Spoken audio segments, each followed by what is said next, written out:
opportunity.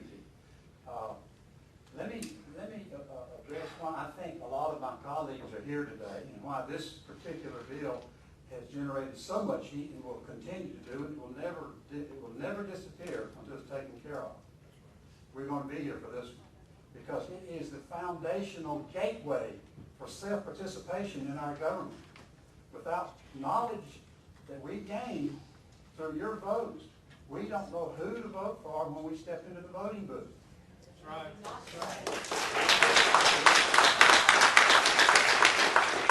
We must protect a basic inalienable right that is ours. You said that rules trump statute. You said the Constitution trumps rules. I say to you, inalienable rights trump the Constitution, and we have the right to change that.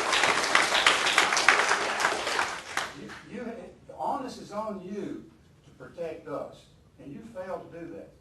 I say respectfully. Sure. You failed to do it. We want to know how you vote. We do not want to depend upon the goodwill of someone to constantly be asking for a roll call vote. We don't. That's not satisfactory to us.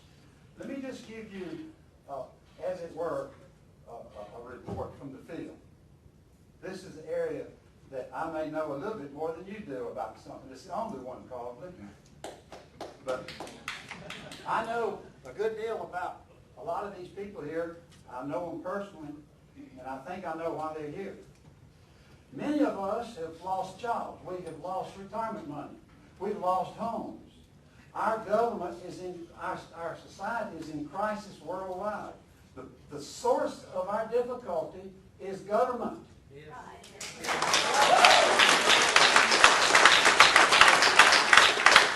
We just respectfully ask that you begin to protect us. You have to protect this system, or we're all going down. You need to protect it.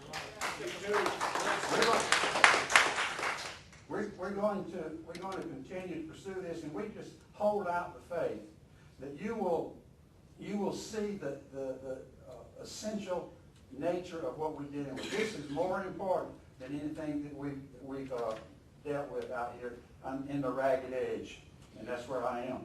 That's where I like to be. So we're going to continue to pursue it, and we just hold forth the faith that you will decide, you know, this is one I believe I could turn on. I believe we could turn around on this one. Why should you do that? Think back to when you first went to Columbia as a young person. You came full of idealism. You came full of desire to help the people. Somewhere along the line, some of that's been lost. I think it's the process of rising up the hierarchy that causes so much compromise that you may lose sight of why you originally came. But I would ask you to think it over again. We need your help on this. We don't want this to go on for 2 years. But I'll tell you one thing. Continuous, perpetual action will continue until we get this thing right. We don't want rules. We want a statute. We really do. Now, if this Constitution that we have in this state is standing between us and our right to know what you're doing down here, then let's just go ahead and get started, and let's start the process, and let's test that Constitution. And if it turns out that this bill is unconstitutional, then we will begin the process and we will change this Constitution. That's right. It's going to be now and easier, or it's going to be later and harder, but we are not going to relent. We want to know how you're voting. Thank you, sir. Thank you.